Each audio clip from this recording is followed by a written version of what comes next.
Hello ladies and gentlemen, and welcome back to Mass Effect. In the last episode we tracked down and killed 2 crime bosses at the behest of Helena Blake.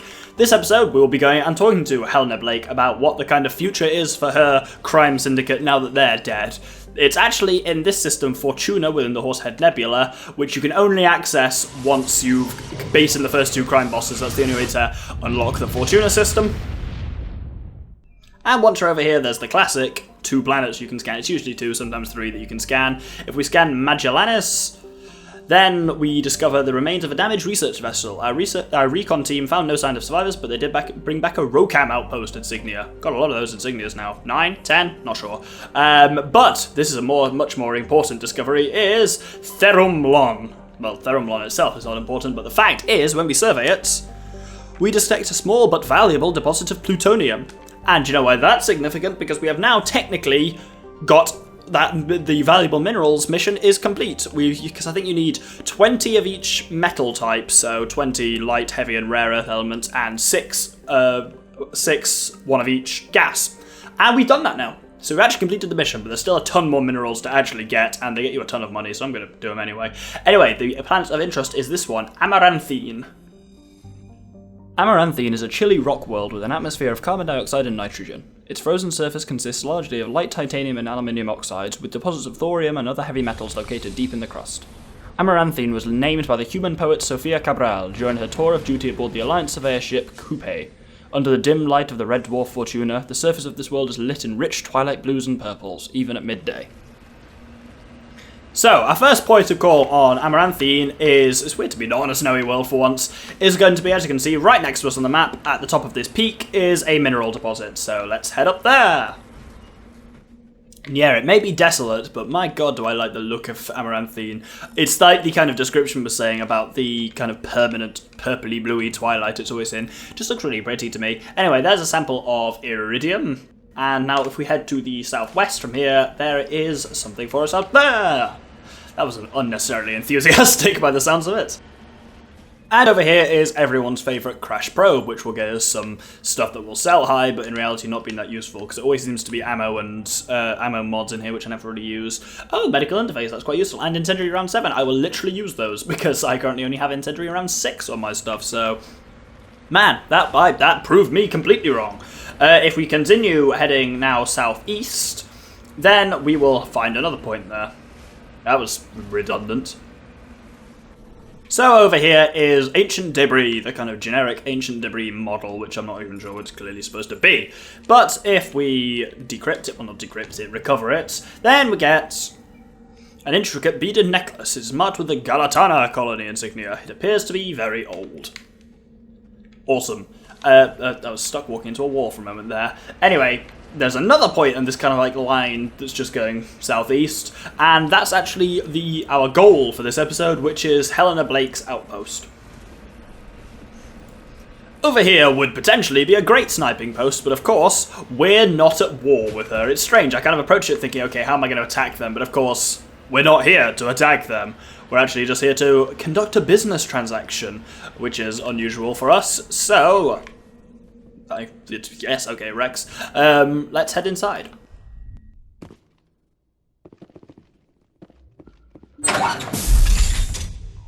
Hello again, Commander Shepard. I owe you a debt of gratitude.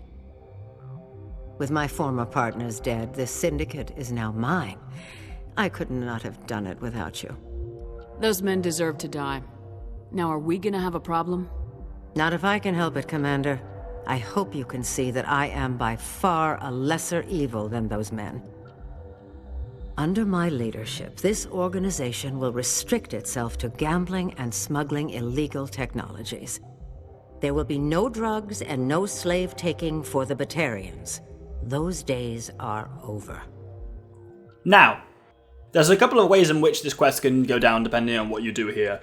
Firstly, you can decide Helena is still too much of a risk, you might as well just close the entire operation down. In which case, this happens. They certainly are. Come along peacefully or I'll take you and your men down. A pity. Neutralize the Spectre!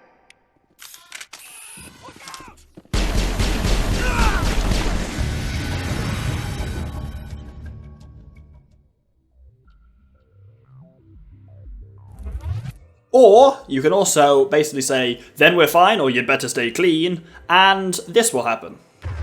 In that case, you're free to go. But if I find you in any slavery operations, I will not hesitate to cut you out. You won't. This organization can be quite profitable without trafficking in slaves or drugs. Here's your payment. I'm certain that you'll find it more than adequate. Now, if you'll excuse me, my men become nervous in the presence of law enforcement agents. Goodbye, Shepard.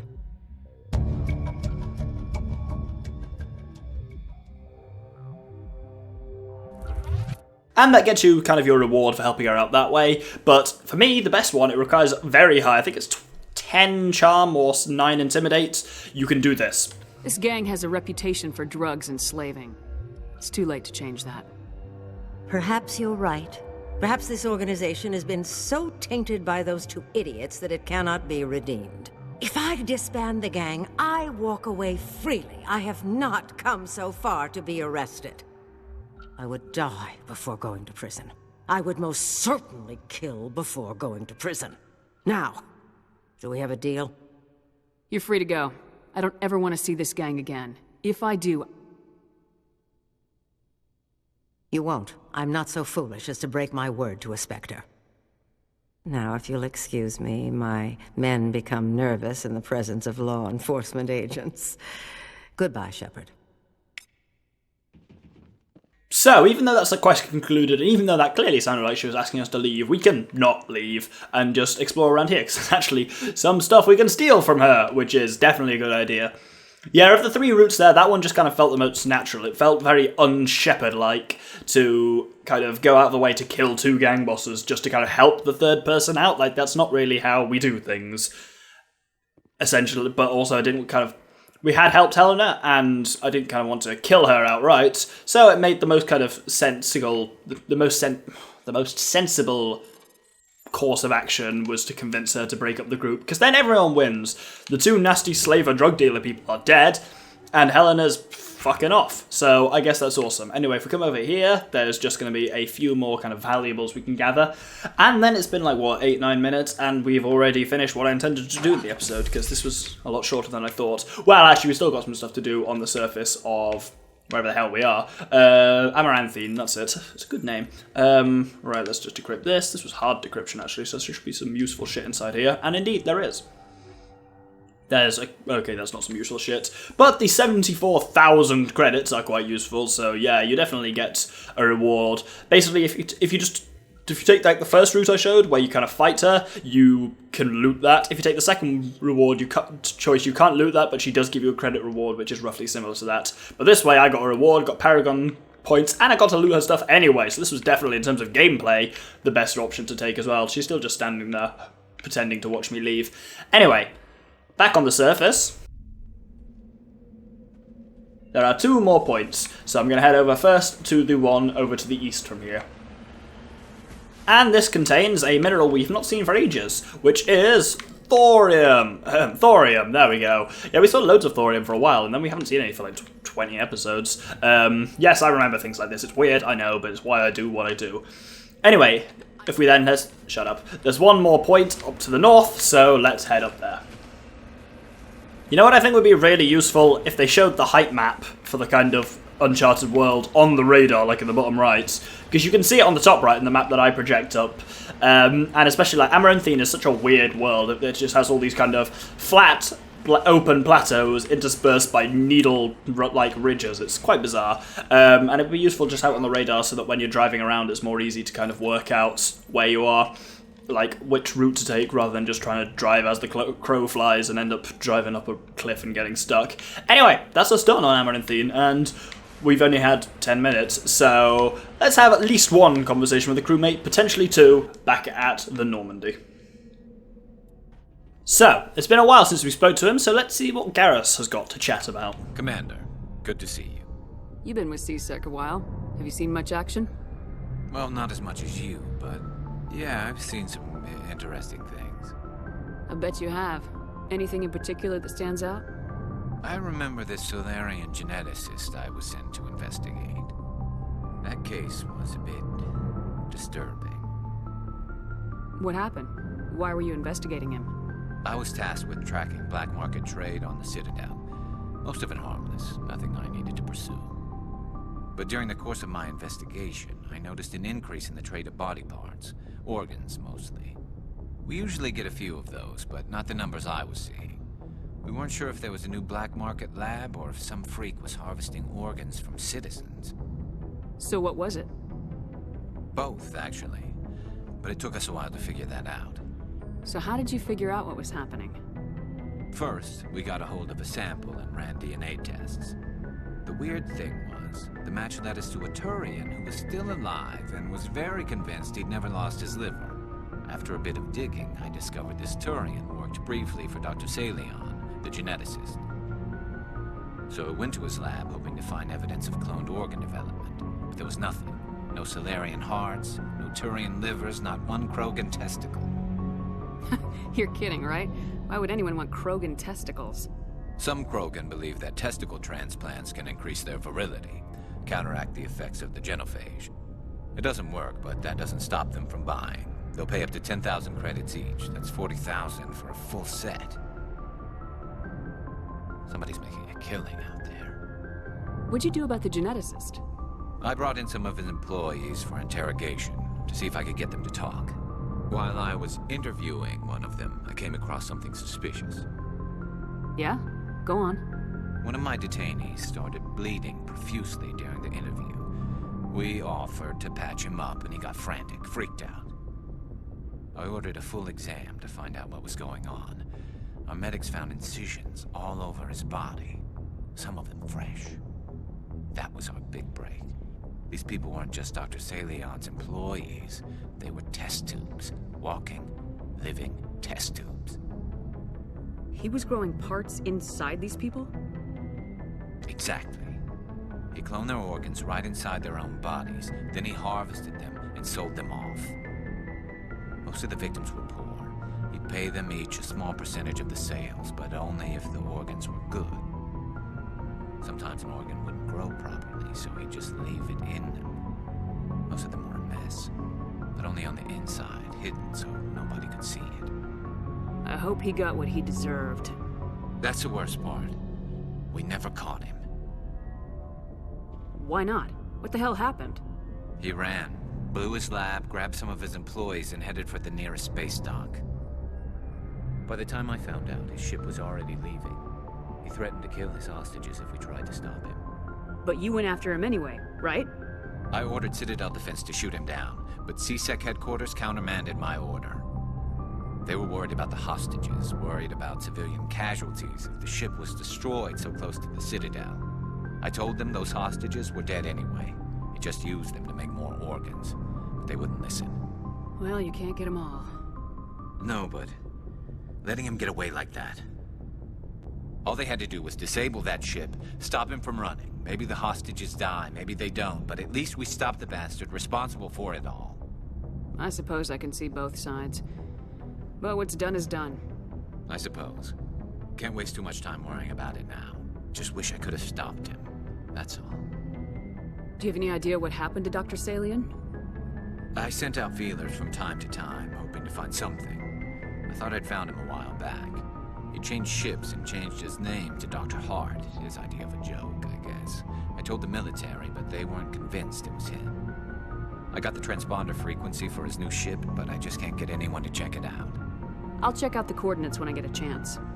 I was hoping you'd say that. But Commander, take me with you when you go. If it's Salion, I want to be there when you find him. So, that's something that we hadn't come across before. You can actually get side quests from these, like, I'm always talking about these squad mate conversations, how they're awesome. If you needed any further convincing of why you should do them, a number of them can give you side quests that you cannot get by any other means. The Find Dr. Salion one that we've just acquired, you cannot get that without having some in-depth conversations with Garrus, which is awesome.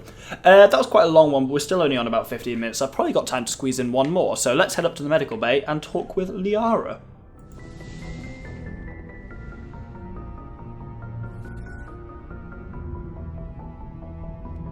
If you are here to talk about Benezia's death, you need not bother. She brought it upon herself. Don't pretend it doesn't bother you. She was your mother. She was. but she was not. I prefer to remember Benezia as she used to be, before she was corrupted by Sovereign's power. The best of your mother lives on in you. Her determination, her intelligence, her strength. That is kind of you to say. I appreciate your concern, but I am fine. Benezia chose her path, just as I have chosen mine. I am with you until the end, Shepard.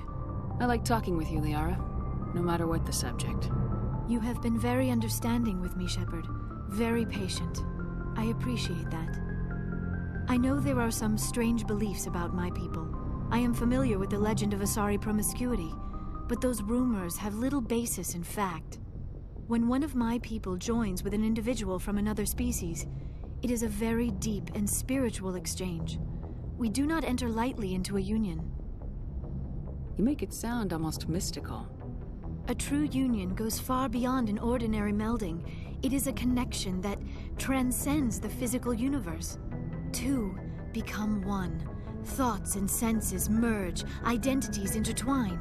Memories and emotions weave themselves together, becoming entangled in a single, rapturous whole. It is unlike any other experience. In some cases, it can be a truly life-changing event. It sounds amazing. Are you saying... No. Oh, no. I am not very good at this, am I? I'm sorry, Shepard. I am trying to explain why I have been so... reserved. The Union is more than just sex. It is the lifeblood of my species, the way we Asari evolve and grow as a society. That is why I have never... that is why we must choose our partners with great care.